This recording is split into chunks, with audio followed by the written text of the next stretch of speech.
Aduh, dos pundi Den? Dereng ngantos sebanyon lah kok sampun bidah-bidu. Aduh. Kaki sing ora banyu iki ora wurung mengko. Niki mula-mula wau. Ngenjang malih yen wonten jejiban kedah mantep TKT. Ampun ngantos mangu-mangu. Lah niki dos pundi wis tekan pabaratan ngaten iki. Aduh.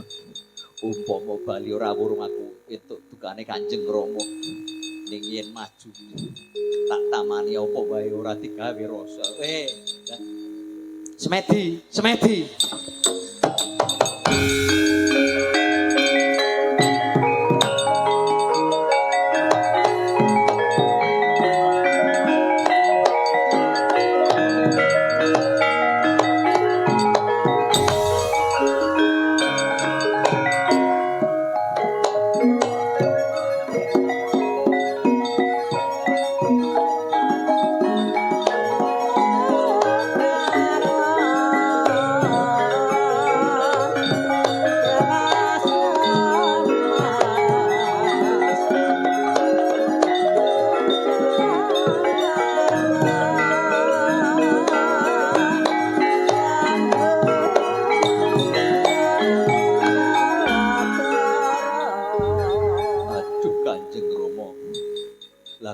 Sumusul dumateng kula. Rasaku ora kepenak. Semedi. Rasaku ora kepenak. Tak sawang kowe wis bidah bidu. Kepiye? Kula mboten kuwawi ngangkat jurit kalian Gama Wijaya. Mula-mula ditaliwangke. Janjane atimu kepiye? Yen wong duwe gegayuhan kudu mantep. TKT aja mangu-mangu. Aduh Kanjeng Rama, kula nyuwun pangapunten. Aduh. Den, nyuwun pangapunten. Kaya mangkene, iki ana dalan. Gama Wijaya iku. Gama Wijaya. Yen mung kowe ora bisa ngatasi. Kowe lumaku menyang tlatah Klirong. Golek ana glondhong si jeruk. Glondhong si jeruk. Iya, glondhong si jeruk. Glondhong si jeruk iku mbiyen tunggal guru karo Gama Wijaya. Matur njaluk tulung Pasrawapati urip karo glondhong si jeruk kepiye carane bisa mikut karo Gama Wijaya. Yen mengko takon kandha yen anake mangun dipura. Wis aja nganti kesuwen. Mindak mengko dadi belaran. Injih Kanjeng Rama menawi mekaten kula nyuwun pamit. Kula badhe dhateng Klirong. Yo sing ati-ati Semedi.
meh raina semu bang pangaruna kadinetraning Hanggarapo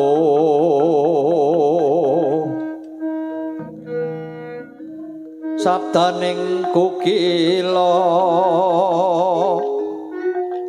ring kanigara sakedar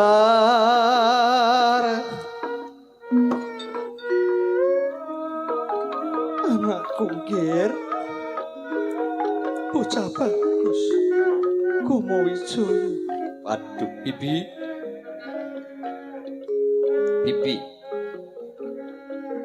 Nyai PC janur gunung Kadingaren lah kok merpegi ingkang putra pun Kumawijaya.